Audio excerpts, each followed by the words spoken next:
The first day after the swearing-in of the 47th President of the United States, Donald Trump, is busy with news flowing in from all over the world. One of the most important decisions, the withdrawal from the Paris Accords, the Green Deal, is resonating strongly in the European Union. What are the reactions? Today I took a closer look at the situation. And export American energy all over the world.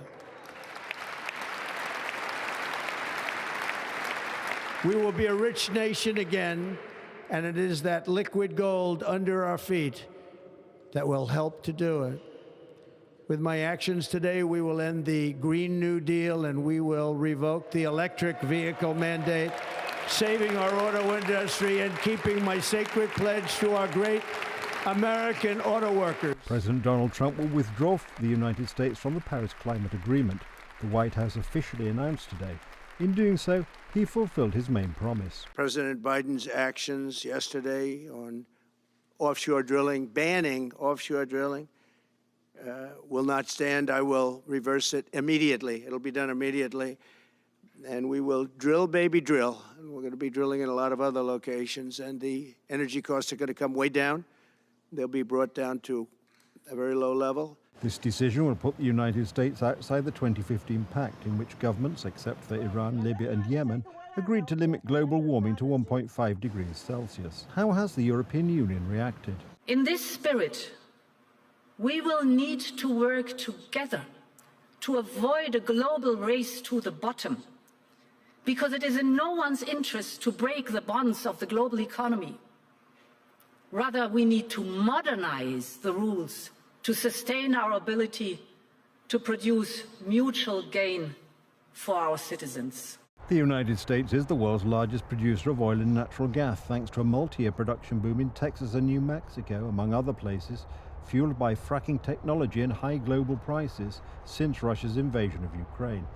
The European Union, in response, is preparing a report on the competitiveness of the European Union. And on that basis, next week the European Commission is presenting our roadmap, the competitiveness compass, which will drive our work for the next 5 years.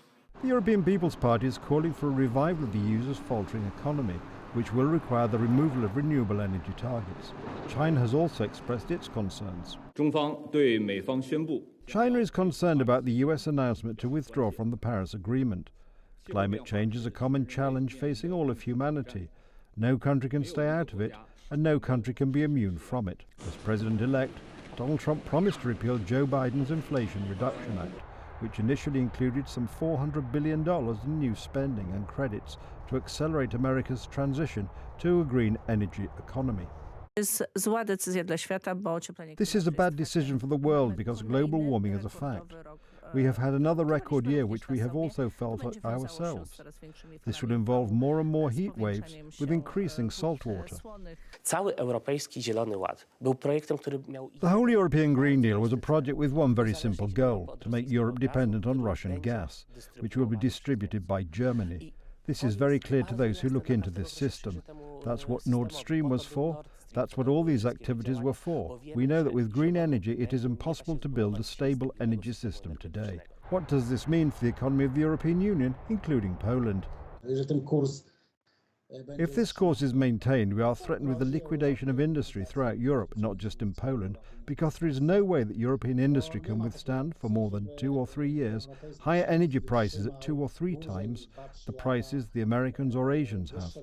If there is no withdrawal from this insanity, European industry will simply disappear, especially here, since Poland is not ready for so-called zero carbon and a complete shift away from a coal-based economy in this decade. Poland will need coal in the 2020s. Accelerating this transition in the 2020s may even be dangerous. Although Donald Trump's presidency is only 24 hours old, it has already forced EU elites to reflect. Both EU and Polish rulers appear to be unready for a substantive dialogue about the underlying assumptions of the global warming theory and the departure from the Paris Accords, at a loss for the economy.